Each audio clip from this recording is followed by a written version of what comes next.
Gold, trusted gold buyers. మీరు తాకట్టు పెట్టిన బంగారాన్ని విడిపించి ఈ రోజు ఉన్న మార్కెట్ ధరకు కొనబడను.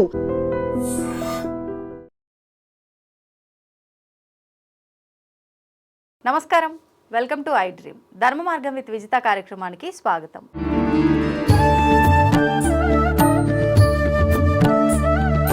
ప్రస్తుతం మనతో పాటు ఉన్నారు ప్రముఖ ఆధ్యాత్మికవేత్త శ్రీమతి డాక్టర్ బట్టిప్రోలు విజయలక్ష్మి గారు. ఇప్పుడు అమ్మతో మాట్లాడి మరిన్ని విషయాలు తెలుసుకుందాం. అమ్మ నమస్తే. నమస్కారం అమ్మ. అమ్మ, నిత్య దీపారాధన విషయంలో తీసుకోవాల్సిన జాగ్రత్తలు ఏంటి? అంటే ఖచ్చితంగా ఇంట్లో నిత్య దీపారాధన ఉండాలి అంటారు. మళ్ళీ ఈ మధ్యకాలంలో విమర్శలు కూడా ఎక్కువైపోయాయి ఈ దీపారాధన విషయంలో. ఒత్తుల దగ్గర నుంచి, ఆయిల్ యూజ్ చేసే విధానం నుంచి, మగవారి దీపారాధన చేయాలా, ఆడవారి దీపారాధన చేయాలా, నిత్య దీపారాధనకి పూలు అవసరమా, నైవేద్యం అవసరమా, ఇలా ఒక్కటేమిటి చాలా ఉన్నాయి. వాటి గురించి ఓకే, దీని గురించి మాట్లాడటానికి నిత్య దీపారాధన చెయ్యాలి అనేది పద్ధతి. దేవుడిని ఒకసారి కూర్చోబెట్టాక చీకట్లో కూర్చోబెట్టలేం కదా. నిత్య దీపారాధన చేయలేని వాళ్ళు నిజంగానే ఏ దీపమైనా దీపమే కనుక ఆ కరెంటు దీపం వేసి వెళ్ళినా కూడా దోషం అయితే లేదు. Okay okay. తైల దీపమే పెట్టాలనేటటువంటి, తైలం అంటే తిలల నుంచి వచ్చిందే తైలము అనేమాట. అంటే నువ్వుల నూనె మాత్రమే తైలము. ఓకే. కనుక దేవుడికి పెడితే ఆవు నెయ్యి పెట్టచ్చు, లేదా నువ్వుల నూనె పెట్టచ్చు. ఈ రెండింటితో ఆయిల్ అడిగారు కనుక. ఇతర నూనెలు కూడా కొన్ని చేయటం అనేది పద్ధతిలో ఉంది, కానీ అది మామూలు నిత్య దీపారాధనకి, సాత్విక పూజలకి అవి వర్తించవు పెద్దగా. అవి వేరే. ఓకే. కొన్ని వేరే ప్రత్యేకమైన పూజలు చేస్తాం కదా, వాటికి సంబంధించి ఆ నూనెలు మారతాయి. కనుక తైలం కానీ ఆవు నెయ్యి కానీ మామూలుగా ఇంట్లో సాత్విక దీపారాధన చేసుకునేటప్పుడు ఇవి చెయ్యొచ్చు, ఇవి వాడచ్చు, ఇవి రెండు. ఇంకా దీపాలు పొద్దున పెట్టాలి, సాయంత్రం పెట్టాలి, ఇన్నెన్ని అంటే ఓపిక ఉంటే ప్రతి సంధ్యలోనూ పెట్టాలి. అంటే పొద్దున, మార్నింగ్, ఈవినింగ్ అని అర్థం అక్కడ. ఇప్పుడు ఒకసారి పొద్దున నిత్య దీపారాధనలో భాగంగా దీపం వెలిగించామనుకోండి, సాయంత్రం ఒకవేళ దీపం కొండెక్కితే ఆబ్వియస్లీ అయిపోతుంది కదా. మరి అదే ఒత్తి పైన మళ్ళీ ఈవినింగ్ పూజ చెయ్యొచ్చా? సాధారణంగా వాడేసిన కుందినైతే వాడచ్చు, కానీ వాడేసిన ఒత్తిని మళ్ళీ వాడొద్దు. అదేమన్నా దోషమా? వాడితే ఆ పూజ లెక్కలో అయిపోయింది కదా, హుతం అయిపోయిందిగా. అవును. ఎప్పుడు కూడా హుతం కాకుండా మిగిలిపోయి, ఇది కూడా ఒక రకమైన లాంటిది, హోమం లాంటిది. ఆహుతి వేసాం కదా నాకు నూనె. హుతమైపోయిన వాటిని మళ్ళీ సగంగా హుతమైపోయినవి కూడా మళ్ళీ తిరిగి వాడకూడదు. ఇప్పుడు కొన్నిసార్లు మనం వెలిగించేటప్పుడే వెంటనే కొండెక్కుతుంది, అలాంటి మళ్ళీ వెలిగించుకోవచ్చు, దానికి దోషం ఉండదు. అలా కాదు, చాలాసేపు వెలిగి అంతా అయిపోయాక ఇంకా ఒత్తి మిగిలి ఉంటే ఆ ఒత్తిని మళ్ళీ వాడుకోవచ్చా అంటే వద్దు. సాయంకాలంకి కూడా వాడకూడదు, అక్కర్లేదు, వద్దు. ఆ మాత్రం చేసు. అసలు ఎప్పుడు ఇవన్నీ ఎందుకు వస్తున్నాయి? ఇన్ని ఒత్తులు పెడుతుంటే మళ్ళీ ఇన్ని పెట్టాలి, మళ్ళీ దానికోసం బయటకు వెళ్ళాలి, తేవాలి, లేకపోతే చెయ్యాలి, ఇలాంటివి. ఒక్కటే ఒత్తి పెట్టుకున్నా కూడా చాలు. ఒక్క ఒత్తి. నేనైతే ఇంట్లో చేసే పద్ధతి చెప్తున్నా. అంటారు కదా, బొడ్డు ఒత్తి పెడితే కింద పీఠం ఒక ఒత్తి, పైన ఉన్నది ఒక ఒత్తి కింద లెక్క. ఎన్నో దీపాలు ఈ మధ్య మనకి మధ్యలోనే ఒత్తి పెట్టేటటువంటి పద్ధతిలో దీపాలు కూడా వస్తున్నాయి కదా, చాలా. ఈ విధంగా ఉండేటటువంటి వాటిలో ఒకటే ఒత్తి వేయటం వల్ల రెండు చోట్ల మధ్యలో అసలు ఒక నమ్మకం కూడా ఉంది. పువ్వు ఒత్తేసి పెడితే పువ్వులాగా పోతారు పోయేటప్పుడు అని, హాయిగా అని. అలాంటి ఒక నమ్మకం కూడా ఒకటి ఉంది, ఒక మాట ఉంది. ఇక్కడ ఈ పువ్వొత్తి వేస్తాం చూడండి, దీనివల్ల మొత్తం అంతా వెలుగొస్తుంది. దీపావళి నాడు చాలా గాలి వస్తూ ఉంటుంది, మనం దీపాలు అంటిస్తూ ఉంటాం, ఆరిపోతుంటే మళ్ళీ అంటిస్తూ ఉంటాం, మళ్ళీ ఆరిపోతూ ఉంటాం. వీటన్నిటికి ఒక విరుగుడు ఏంటంటే, పువ్వొత్తేసి దీపం పెడితే ఇటు వచ్చిన గాలిని ఇటు అడ్డుకుంటుంది, ఇటు వచ్చిన గాలిని ఇటు అడ్డుకుంటుంది. బ్యాలెన్స్ అవుతుంది, బ్యాలెన్స్ అవుతుంది, గాలిని బ్యాలెన్స్ చేస్తుంది. 90% దీపాలు ఆరిపోవు. ఇప్పుడు అవేమో మనం ప్రమిదల్లో వెలిగిస్తాం కదా, మరి పువ్వొత్తి వేస్తే మిడిల్లో వెలిగించాలా, అది మళ్ళీ క్రాస్ గా పెట్టే? మధ్యలోనే వెలిగించాలి, ప్రమిద మధ్యలోనే. ప్రమిద మధ్యలో పెట్టే వెలిగించాలి. ఆ ప్రమిద మధ్యలో పెట్టి వెలిగించేటటువంటి దీపం సాధారణంగా 90% ఆరదు, ఆ తర్వాత నిలిచి వెలుగుతుంది. దానికి దిగ్దోషం ఉండదు, దిక్కుల దోషం అనమాట. అంటే ఇటువైపు ఈ దిక్కుకు వెలిగించి ఆ దిక్కుకు వెలిగించలేదు, ఆ దిక్కుకు వెలిగించి ఈ దిక్కుకు వెలిగించి, ఎన్నో దిక్కులు ఉన్నాయి కదా మనకి. కనుక ఇన్ని దిక్కుల్లో ఇన్ని దీపాలు పెట్టుకుంటూ వెళ్తే ఎన్ని అవుతాయి, ఇన్ని ఒత్తులు వేసుకుంటూ వెళ్తే ఆ లోపల వేసిన నూనె కాసేపటికి అయిపోతుంది. మన పూజ అయ్యేదాకా కూడా ఉండదు, మరి ఇన్ని ఒత్తులు వెలిగించాలి కదా అది. కనుక అలా కాకుండా ఒకటే ఒత్తి వేసుకుంటే చక్కగా నిలిచి కాలుతుంది. అంతేకాకుండా దానికి దిగ్దోషం ఉండదు, అన్ని వైపులా వెళ్తూ వెళ్ళిందిగా. ఏ మూలకి మనం కాంతి విహీనం చేయలేదుగా. ఇప్పుడు సాధారణంగా దీపం పెట్టి చూస్తే దాని వెనకాల వైపు చీకటి ఉంటుంది, గమనించారా? ఇక్కడ చీకటి ఎక్కడ ఉంటుంది? కింద ఉంటుంది. పైన ఎక్కడ కనిపించే దాంట్లో ఎక్కడా కూడా చీకటి ఉండదు. కనుక అటువంటి దీపానికి దోషం లేదు. ఓకే. ఆ దీపం వేసుకొని చేసుకున్నంత సేపు ఏమీ తప్పులేదు. నేను నిత్యం అలాగే చేస్తున్నా, కొన్నేళ్ల బట్టి చేస్తున్నా, నేనే పాటిస్తున్నా. అంటే పాటించేదే కదా ఇంకోళ్ళకి చెప్పాలి, అంతే. నేను అదే చేస్తున్నా. దానివల్ల దిగ్దోషం ఉండదు. ఆ దీపం పెట్టినందువల్ల చుట్టూ ఉన్న ప్రాంతం అంతా కూడా వెలుగుతో నిండిపోయి ఉంటుంది. అటువంటి దీపం పెట్టుకుంటే ఏది వాడాలి, ఎన్ని దీపాలు పెట్టాలి అనేటటువంటి సమస్య ఎరేస్ కాదు. ప్రతిదానికి మనం ఎందుకో సంకోచిస్తున్నామమ్మా, భయపడుతున్నాం. ఒకటి పెట్టుకుంటే తప్ప, రెండు పెట్టుకుంటే తప్ప, మూడు పెట్టుకుంటే తప్ప. మొన్నెవరో ఒకటి అడిగారు, ఒక దీపం ఒక్క వత్తి వేయకూడదు అంటారు కదండి అని. అది ఒక్క వత్తితో సమానం కాదు. పీఠం ఒక వత్తి, ఇక్కడి నుంచేగా పైకి ఆయిల్ వెళ్తుంది. అది సింగిల్గా ఇలా ఉన్న వత్తి కాదు, దానికి రెండు భాగాలు ఉన్నాయి కనుక అది రెండు వత్తులతో సమానం. పెద్ద పెద్ద వాళ్ళు కూడా చెప్పారు ఇవి. చెయ్యొచ్చు, తప్పులేదు. పెద్ద పెద్ద వాళ్ళు కూడా చెప్పారు వీటిని ఇలా ఈ విధంగా చేయొచ్చును అని. ఇప్పుడు ఈ పువ్వులు నైవేద్యాల విషయానికి వస్తేమా, పువ్వులు నైవేద్యాలు వాసన ఉన్న పువ్వే పెట్టాలి, అదొక కండిషన్ ఎప్పుడు కూడా. వాసన లేని పువ్వులు దేవతకి పువ్వులు పెట్టకూడదు. అలాంటప్పుడు ఇప్పుడు చాలా ఈ మధ్య వెండి పూలు, బంగారం పూలు కూడా వచ్చేస్తున్నాయి, వాటికి వాసన ఎక్కడి నుంచి వస్తుంది? అంతే కదా. అలాంటి వాటిని గంధంలో ముంచి దేవుడి దగ్గర పెట్టండి, లేకపోతే పన్నీరులో ముంచి దేవుడి దగ్గర పెట్టండి. కాస్త నీళ్ళలో కొంచెం జవా వేసుకుంటే ఎంత సుగంధభరితం అయిపోతుందిగా. ఈ పువ్వును కొంచెం దాంట్లో ముంచి దేవుడి దగ్గర పెట్టండి. వాసన లేని పువ్వు పూజకు పనికిరాదు. ఎంత పెద్ద పువ్వు అయినా సరే, ఎంత చిన్న పువ్వు అయినా సరే. కనుక అది పెట్టచ్చు, ఏ పువ్వైనా పెట్టచ్చు వాసన ఉంటే. అందుకనే మల్లెలు, గులాబీలు వాటికి మంచి వాసన ఉంటాయి కదా, అలాంటి పువ్వులు ఎక్కువ ప్రిఫర్ చేస్తుంటారు. సన్నజాజులు, లిల్లీలు, ఎందుకంటే చక్కటి వాసన ఉంటాయి. అలాగని చాలా ఘాటైన వాసనలు ఉన్నవి కూడా బంతిపూలు లాంటివి పెట్టరు పూజకి. అవును, బంతిపూలు గుమ్మాలకు కడతారు కానీ బంతిపూలు పూజకి డెకరేషన్ కి గుమ్మాలకి వాటికి వాడతారు. ఎందుకంటే బంతి పువ్వు ఘాటుగా ఉంటుంది వాసన. అవును, వీటి వాసన వేరు, వాటి వాసన వేరు. కనుక ఇలాంటి పువ్వులు ఏది వాడాలి అంటే ఇది నియమం. ఒత్తులు ఎన్ని వేయాలి అంటే అది నియమం. ఏ నూనె వాడాలి అంటే నువ్వుల నూనె మాత్రమే వాడాలి, లేదా ఆవు నెయ్యి వాడాలి. ఇప్పుడు మనకు మార్కెట్లో దీపారాధన ఆయిల్స్ దొరుకుతున్నాయి కదా, అది వాడకూడదంట. వాళ్ళు ఈ దీపారాధన ఆయిల్స్ వాళ్ళది నేను చూశాను, దాని మీద వాళ్ళు దాంట్లో రకరకాల ద్రవ్యాలు కలిపి ఇవన్నీ కూడా కలుపుతున్నాం, ఇది ఈ దేవతకి, ఇది ఈ దేవతకి, ఇది లేకపోతే ఇది ఈ కారణానికి, ఇది ఈ కారణానికి అని అమ్ముతున్నారు. అది వాళ్ళ వ్యాపారం అంతే. కాకపోతే మనకు ఆ అవసరాలన్నీ ఉన్నాయా అనేది కూడా చూసుకోవాలి. ఓకే, ఇప్పుడు ఒక కారణానికి మనం ఇది పెడుతున్నామంటే అవసరం మనకుంటే అది పెట్టండి, తప్పలేదు. చెప్పాను కదా, రకరకాల ఇంకా బోల్డ్ నూనెలు పెడతారు. కొంతమంది ఆముదంతో పెడతారు, కొంతమంది విప్ప నూనెతో పెడతారు. ఇలా ఇవన్నీ ఆముదంతో కూడా దీపారాధన పెడతారు. చాలా పల్లెల్లో నేను చూసా, ఆముదంతో పెడతారు. వాళ్ళు చేసేది అన్నీ ఏంటంటే వాళ్ళకి ఏది అంటే ఇంట్లో అవైలబుల్గా ఉందో అదొకటి, ఆ తర్వాత వాళ్ళు వంశపారంపర్యంగా ఏది ఆచరిస్తున్నారు అదొకటి. ఆముదంతో పెడితే దీపం ఆరిపోదు ఎంతసేపటికి, చాలా జిడ్డు ఎక్కువ కదా, నిలిచి వెలుగుతుంది. దీపం ఆయిల్ కూడా కొండెక్కదు, అది అంటే అయిపోదు. అవును, చాలా థిక్గా ఉంటుంది, దాని థిక్గా ఉంటుంది కదా ఆయిల్. కనుక ఇలాంటి అవి కూడా చేస్తారు, ఇవి కూడా నేను చూసా. ఇంకా రకరకాల నూనెలు అన్నీ ఆ ప్రత్యేకమైన ప్రవృత్తి గల దేవత కోసం ఆ నూనెలన్నీ వాడతారు. ఓకే, అదే ఈ నూనెల విషయం, ఒత్తుల విషయం పూర్తిగా ఇదే విషయం. పువ్వులు కూడా సువాసన వచ్చే పువ్వులు మాత్రమే వాడాలి, అమ్మవారికి పెట్టాలి. మనం పెట్టుకుంటున్నామా, పెట్టుకోవట్లేదు కదా. ఎప్పుడూ కూడా మనమే దేవత అనేది గ్రహించుకోండి. అంటే అంత స్వచ్ఛంగా మనం కూడా కావాలి. ఒక్కసారిగా ఆ లెవెల్కి రాము, నెమ్మదిగా వస్తాం. కానీ ఎప్పటికైనా చేరాల్సిన గమ్యం అదే. అంతే, ఎప్పటికైనా చేరాల్సిన గమ్యం అదే. కనుక మనం ఏం చేసుకుంటున్నాము, మనం ఇంట్లోకి వెళ్ళా కాళ్ళు కడుక్కుంటున్నామా, అమ్మగారికి కూడా ఏం చేస్తున్నాం, పాదయోహ పాద్యం సమర్పయామి, చేయి కడుక్కుంటున్నామా, హస్తయోహ అర్ఘ్యం సమర్పయామి, మంచినీళ్ళు తాగడానికి ఇస్తున్నారా, ముఖ్య ఆచమని. అంటే ఏది చేసినా కూడా మనకి మనం ఏం చేసుకుంటున్నాం అవన్నీ దేవతకు కూడా మనతో పాటుగానే భావించి చేస్తున్నాం. నైవేద్యాలు పెట్టినా, పువ్వులు పెట్టినా మీరేం చేస్తే అది చెయ్యండి. మనం చీకట్లో ఉంటున్నామా, లైట్ వేసుకుంటున్నాం కదా, అంతే. ఓకే ఓకే అమ్మ, ఇప్పుడు ఈ పూజ చేసే విధానం కూడా అంటే ఈ నైటీలు వేసుకొని పూజ చేసేది ఎక్కువగా చూస్తున్నాం ఈ మధ్యలో. కానీ నైటీలు అంటే వేరే వేరే సమయాల్లో వేసుకుంటారు కాబట్టి నైటీలు వేసుకొని పూజ చేయడం ఏంటి అని కూడా క్వశ్చన్. కానీ మేము ఈ నైటీలు పూజ కోసమే ఉపయోగిస్తున్నాము అన్నట్టుగా ఉంటే మరి వాడొచ్చా, ఇది ఒక క్వశ్చన్. మడి నైటీలు అంతే వాడచ్చు. దాంట్లో ఒక నియమం ఉంది, వాడచ్చు కానీ ఒక నియమం ఉంది. ఎప్పుడూ కూడా ఏకవస్త్రగా పూజ చేయకూడదు. ఏకవస్త్ర అంటే అది అశౌచంలో ఉన్నట్టు లెక్క. ఓకే.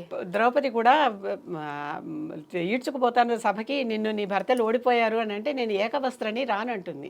రజస్వల సమయంలో ఏకవస్త్రగా ఉంటారు కనుక మనం ఏకవస్త్రగా అంటే ఇన్నర్ గార్మెంట్స్ లెక్కగా ఉండరు. ఓకే. ఒక వస్త్రంగా తప్పనిసరిగా పైన ఒక ఉత్తరీయం వేసుకుంటే దోషం లేదు. ఆహా. ఆ తర్వాత కింద పైన తేడా చూపిస్తూ అది కనుక నడుం కట్టుకుంటే ఇంకా దోషం లేదు. ఓకే. ఓకే. అర్థమైందా? అర్థమైంది. ఒకప్పుడు పైనుంచి కింద దాకా ఒకటే చీరలే ధరించాం కదా, ఆ, ఇప్పుడు కదా ఈ కుట్లు బట్టలు వచ్చాయి రకరకాలుగా. అవునవును. అవునా? కనుక దానికి వేసుకోవచ్చు అంటే వేసుకోవచ్చు, కానీ ఈ నియమం పాటించాలి. ఇప్పటికి కూడా కొంతమందికి పైన ఉత్తరీయం వేయటం పురుషులకి లేకుండా వాళ్ళు అలా ఉంటే ఉండనివ్వట్లేదు. అవును. అవునా? తప్పు ఉండాలి, వేసుకోవాలి అని. ఆ ఉత్తరీయం వేసుకోవటంలో కూడా ఇటువైపు వేసుకుంటే భార్య ఉన్నట్టు, ఇటువైపు వేసుకుంటే భార్య లేనట్లు, ఇలాంటి శాస్త్రాలు కూడా ఉన్నాయి. అది అర్థం చేసుకోవాలన్నమాట అవతల వాళ్ళు. అలాగే స్త్రీ కూడా ఉత్తరీయం పైనుంచి ఇలా ధరించి పూజ చేసుకోవచ్చు. కింద నైటీ వేసుకుని పైనుంచి ఉత్తరీయం వేసుకుని చక్కగా చేయొచ్చు. లేదా ఉత్తరీయాన్ని నడుంకి బిగించి కట్టి పూజ చేసుకోవచ్చు, దోషం లేదు. అంటే ఇప్పుడు నేను అడిగిన దాంట్లో 2 రకాల నైటీల గురించి అడగాల్సి వచ్చింది. అంటే మనం రెగ్యులర్ గా వాడే నైటీ శుభ్రం చేసిన తర్వాత వాడేది ఒకటి, పూజ కోసమే ప్రత్యేకంగా కేటాయించింది ఒకటి. ఎటువంటిదైనా మనం వాడొచ్చా? ఏదైనా వాడచ్చు. చక్కగా ఉతికి శుభ్రంగా ఉన్నటువంటి ఏ బట్టనైనా కట్టుకోవచ్చు. ఓకే. ఉతికి శుభ్రంగా ఉన్నది ఏ బట్టనైనా కట్టుకుని, అంటే దానికి అశౌచం అంటకుండా చూసినటువంటి బట్ట, అర్థమవుతుంది కదా, అలాంటి బట్టని ఏదైనా ధరించవచ్చు పూజకి చేసేటప్పుడు. కానీ తప్పనిసరిగా ఈ నైటీలకి ఇలా కట్టుకోవటం కానీ, మీద బల్లబాటు వేసుకోవటం కానీ. ఇప్పుడు ఈ చీర జాకెట్తో చేస్తే 2 వస్త్రాలు మనకి పైనే కనిపిస్తున్నాయి కనుక దోషం లేదు. ఇప్పుడు మీరున్న ఆహార్యంలో కూడా పైన మీకు చున్నీ ఉంది, దానికి ఏ దోషము లేదు, చక్కగా చేసుకోవచ్చు. ఓకే. ఈ చిన్న చిన్న విషయాలు మాత్రం దృష్టిలో పెట్టుకుంటే సరిపోద్ది. నైటీ అయినా పర్వాలేదు, ఏకవస్త్రగా ఉండకూడదు. మరి ఇప్పుడు ఈ పూజ చేసే విధానం అంతా మాట్లాడుకున్నాం, ఏమేం వాడాలి, ఏమేం వాడకూడదు, ఎలా చేయాలి. మగవారే చేయాలి, ఇంటి యజమాని కాబట్టి ఆ ఫలితం అందరికీ వస్తుంది. స్త్రీలు చేస్తే అది వాళ్ళకు మాత్రమే వస్తుంది అని ఈ మధ్యకాలంలో వింటున్నాం. ఇది ఎంతవరకు? ఈ మధ్యకాలంలో కాదు, అది నిజమే. ముందు నుంచి ఎప్పటి నుంచో, త్రేతాయుగం నుంచి వాల్మీకి కథ కూడా అదే. ఓకే. అతను చేసే దోషాన్ని ఇంట్లో వాళ్ళు ఎవరు తీసుకోరుట, అతను తెచ్చే ద్రవ్యం మాత్రం ఇంట్లో అందరూ వాడుకుంటారట. అది తెలిసాకే వాల్మీకి ఈ ఇల్లు సంసారం వదిలేసి తపస్సుకు వచ్చేసాడు అనమాట. ఆ కథలో అప్పటి నుంచి కూడా చెప్తా ఉన్న కథ ఇది. ఇంటి యజమాని చేస్తే ఇంటిలిపాదికి అది చెందుతుంది. అందుకనే గుడిలోకి వెళ్ళినప్పుడు కూడా గోత్రనామాలు అవి చెప్పుకునేటప్పుడు వాళ్ళ గోత్రము ఆ నామం చెప్పాక ధర్మపత్ని సమేతస్య, భార్య పేరు చెప్పాల్సిన అవసరం లేదు.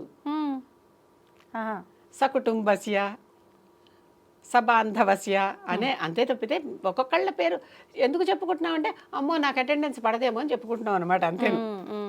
నిజంగానే పేరు చెప్పాల్సిన అవసరం అయితే ధర్మపత్ని ఈవిడేగా, పక్కనే ఉందిగా, నా ధర్మపత్నితో కలిసి ఫలానా ఆయన వచ్చి పూజ చేయిస్తున్నాడు నీకు. ఓకే. ఆయన కుటుంబంతో, ఆయన పుత్ర పౌత్రులతో కలిసి వచ్చి పూజ చేయిస్తున్నాడు నీకు అని చెప్పటం తప్పేం లేదు. కనుక భర్త చేస్తే అంటే ఇంటి యజమాని మగవాడు చేస్తే ఇంటిలిపాదికి దాని ఫలితం వస్తుంది, అది కరెక్టే. ఈవిడొక్కతే చేస్తే ఈవిడకే వస్తుంది.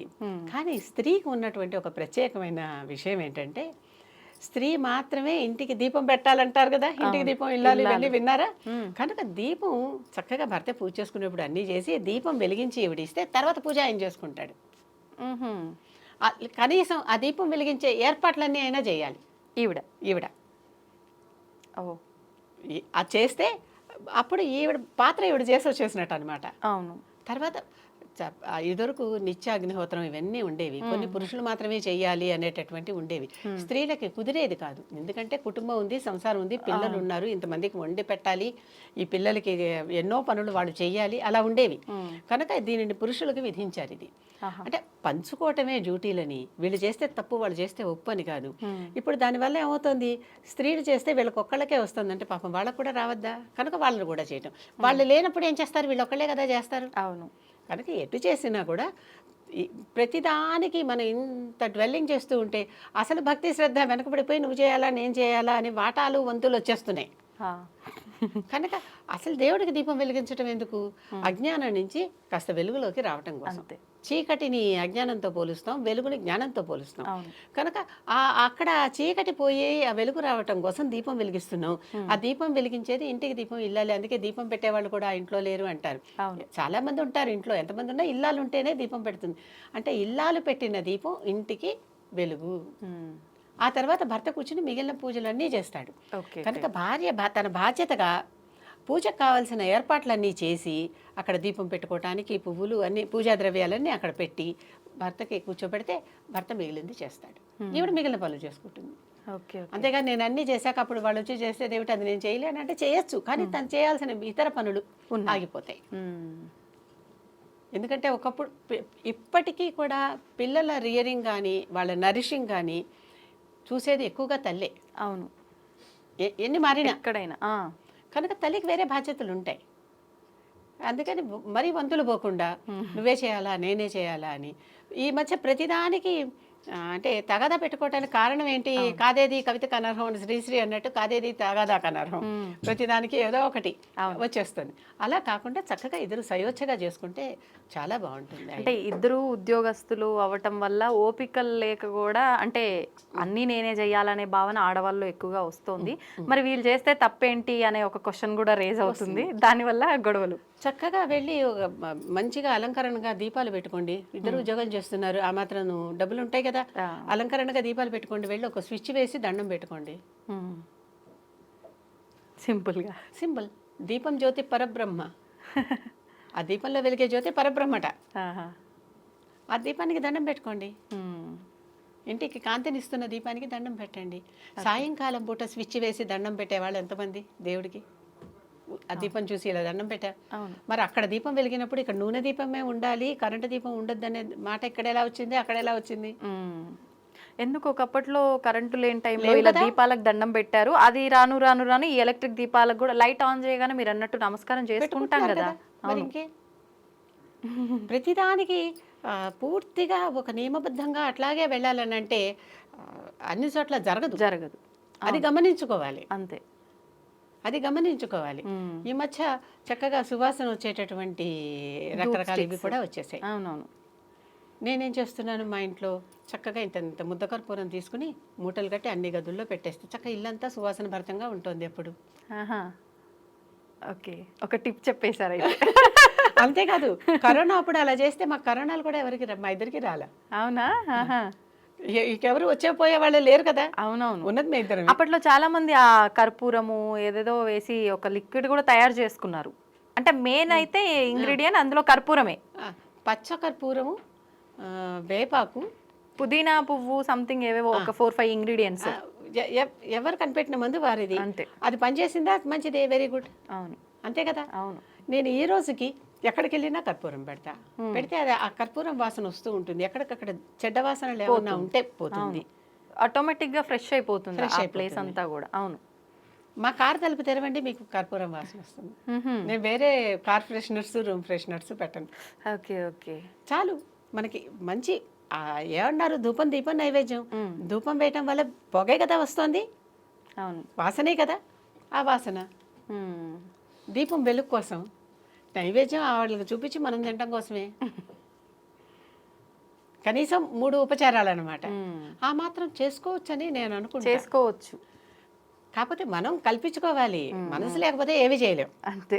మనసు ఉంటే ఎన్నైనా మార్గం ఉంటుంది. మనసు దానికోసం మనం ఈ సమయం కేటాయించాలి అనేటటువంటి ఒక ఆలోచన. అది. ఓకే అమ్మ, ఇప్పుడు సమయం కూడా చూసుకోవాలి. ఈ దీపారాధన చేయాలి అంటే పలానా ఈ సమయంలోనే చెయ్యాలి అని చెప్పి అలా ఏమీ లేదు. అలా ఏమీ లేదు. నిత్యం అంటే ఎప్పుడు చెప్పాను కదా, సమయం ఈ సమయమే, ఆ సమయమే ఇలా పెట్టుకుంటే అసలు ఏ పని కాదు. నిజంగా బయటికి వెళ్ళాలంటే వాళ్ళు ఎవరో తుమ్మారు, వీళ్ళెవరో ఎదురొచ్చారు, లేకపోతే నాకే ఏదో అయింది, ఇలా అసలు ఏది కాదు. దేనికైనా అతి సర్వత్ర వర్జయేత్ అనే సూత్రం గుర్తుపెట్టుకోండి. అతి చేస్తే ఎక్కడా కూడా ఇది పనికిరాదు అనేటటువంటిది ఒక శాస్త్రం ఉంది. ఓకే, ఇది గుర్తుపెట్టుకోవాలి. అతిగా ఏది పోవద్దు, అన్ని పొదుపుగా. ఎక్కడెక్కడ ఒక లిమిట్ ఉండాలి. ఆ లిమిట్ని బట్టే మనం ఏదైనా, ఆ లిమిట్ ఎవరికి వాళ్ళకే తెలుస్తుంది. అవును, నా లిమిట్ ఏంటో నాకు తెలిసినట్టు మీ లిమిట్ ఏమిటో మీరికి తెలుస్తుంది. ఒకళ్ళ లిమిట్ ఒకటి కాకపోవచ్చు. వాళ్ళ శక్తి వేరే కావచ్చు, వీళ్ళ శక్తి వేరే కావచ్చు, వాళ్ళ అవసరాలు వాళ్ళ సమయాలు వేరే కావచ్చు. అవును. కనుక దానికి దోషం లేదు.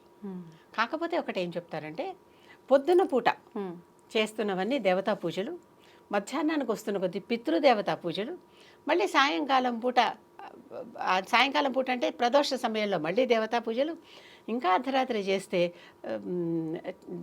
క్షుద్ర పూజలు, రాత్రి పూజలు అంటే రాక్షస పూజలు.